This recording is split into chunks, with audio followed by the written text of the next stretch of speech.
For decades, Uganda has liberally hosted refugees with the estimated number of about 1.4 million refugees living in various refugee settlements around the country.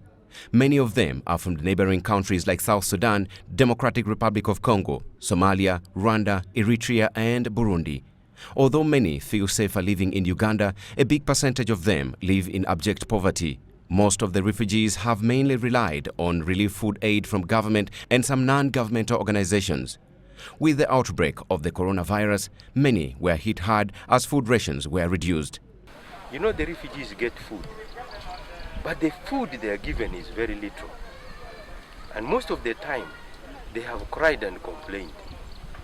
Money has been reduced from time to time.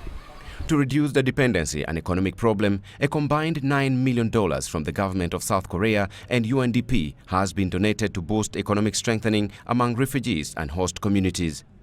We are trying to see how can the refugees produce their own food, okay? And that is the basic. Now, it will serve two purposes. One, they can eat it. Two, we are looking at having access to improved seeds. Although some were already engaged in small-scale vegetable production mainly for home consumption, the economic condition remains wanting. Through the 4 years Uganda Host and Refugee Community Empowerment Project, a sizable amount of farmland has been cultivated in refugee settlements in Adjumani, Lamuo and Obongi districts. In the last 6 months, that's when we started full-blast implementation. We have enrolled the first cohort of 2,700 beneficiaries.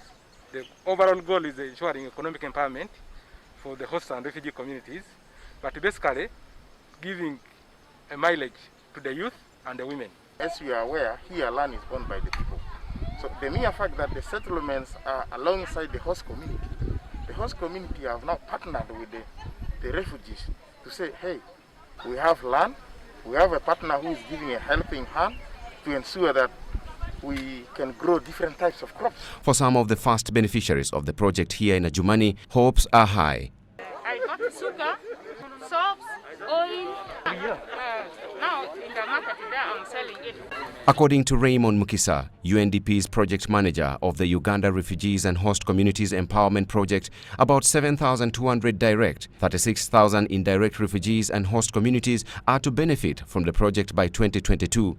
Meanwhile, the leader of the Madi Cultural Institution has pledged to continue providing land to boost coexistence between the refugees and the host communities. That is our place as leadership.